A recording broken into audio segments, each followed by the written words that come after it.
Hi friends, welcome back to Parnika Sri official YouTube channel. ఈ వీడియోలో నేను మీకు గోంగూర పచ్చడి పాతకాలంలో ఎలా చేసుకునేవారో చూపిస్తాను. ముందుగా 2 కట్టల గోంగూరను తీసుకొని నీట్గా ఒలుచుకొని శుభ్రంగా కడుక్కున్నాక అందులోకి 5 పచ్చిమిరపకాయలు, గ్లాస్ వాటర్ వేసి మెత్తగా ఉడికించుకోవాలి. ఉడికించుకున్న దాన్ని ఒక గిన్నెలోకి తీసుకొని అందులో సరిపడా ఉప్పు, సరిపడా కారం వేసి మెత్తగా మెదుపుకోవాలి. వీడియోలో చూపిస్తున్న విధంగా గరిటెతో కానీ లేదంటే పప్పుగుత్తితో కానీ ఎనుపుకోవచ్చు. నా దగ్గర పప్పుగుత్తి అవైలబుల్గా లేదు, అందువల్ల గరిటెతో నేను మెత్తగా చేసుకుంటున్నాను. ఇలా మెత్తగా ఎనిపిన దాంట్లో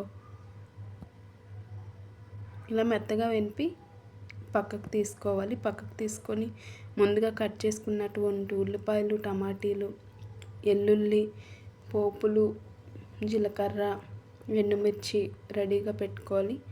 స్టవ్ ఆన్ చేసి పెనం పెట్టి దాంట్లో ఆయిల్ వేసుకోవాలి. ఈ కర్రీకి ఆయిల్ కొంచెం ఎక్కువే పడుతుంది, ఎందుకంటే మనం పచ్చడిలా చేస్తాము. ఇది ఒక 2-3 డేస్ వరకు మనకి నిల్వ ఉంటుంది, అందువల్ల ఆయిల్ కొంచెం ఎక్కువే పడుతుంది. ప్యాన్ హీట్ అయ్యాక ఆయిల్ వేసుకోవాలి.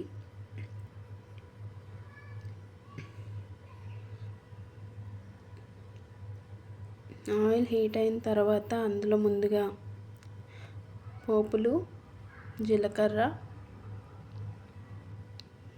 కొంచెం జీలకర్ర, అందులో జీలకర్ర కొంచెం వేగిన తర్వాత వెల్లుల్లి రెబ్బలు వేసుకోవాలి. వెల్లుల్లి రెబ్బలు వేసుకుని అవి కొంచెం వేగించాలి. వేగిన తర్వాత అందులో ఎండుమిరపకాయలు వేసుకొని కొంచెం కలర్ చేంజ్ అయ్యే వరకు వేపాలి.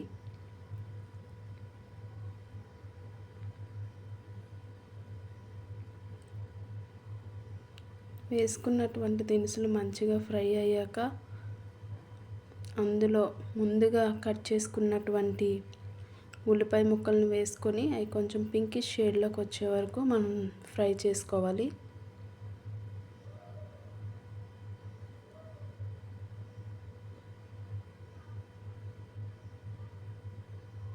ఉల్లిపాయలు త్వరగా వేగాలంటే అందులో కొంచెం సాల్ట్ కూడా వేసుకోవచ్చు. నేను ముందుగా వేసాను కాబట్టి ఇందులో ఏమి వేయట్లే. తర్వాత ముందుగా కట్ చేసుకున్నటువంటి టమాటా ముక్కల్ని వేసుకొని మెత్తగా మగ్గేంత వరకు నూనెలో ఫ్రై చేసుకోవాలి. దీనిలో మనం వాటర్ ఏమీ సపరేట్గా వేయనవసరం లేదు, ఎందుకంటే ముందుగా మనం బాయిల్ చేస్తాం కాబట్టి. వాటర్ వేయకుండా చేసుకుంటే కొన్ని రోజులు నిల్వ కూడా ఉంటుంది, అందువల్ల కొంచెం ఆయిల్ ఎక్కువగా వేసుకుని వండుకోవాలి. అవి వేగిన తర్వాత గోంగూర, ముందుగా వెనుపుకున్నటువంటి గోంగూరని ఆయిల్లో వేసుకొని మొత్తం కలిసేలాగా కలుపుకోవాలి.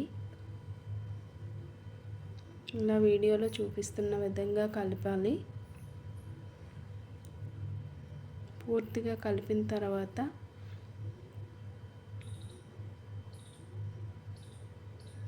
అవి కొంచెం ఫ్రై అయినివ్వాలి. ఆయిల్లో అలా మగ్గనివ్వాలి కూరని. ఇలా ఒక 10 నిమిషాల పాటు మగ్గిస్తే కారం పచ్చివాసన పోయి టేస్ట్ బాగా వస్తుంది.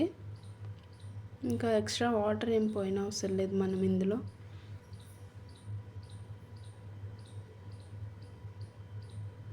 ఇలా ఫ్రై చేసుకున్నటువంటి దాన్ని ఆయిల్ పైకి వచ్చే వరకు మనం ఫ్రై చేసుకోవాలి.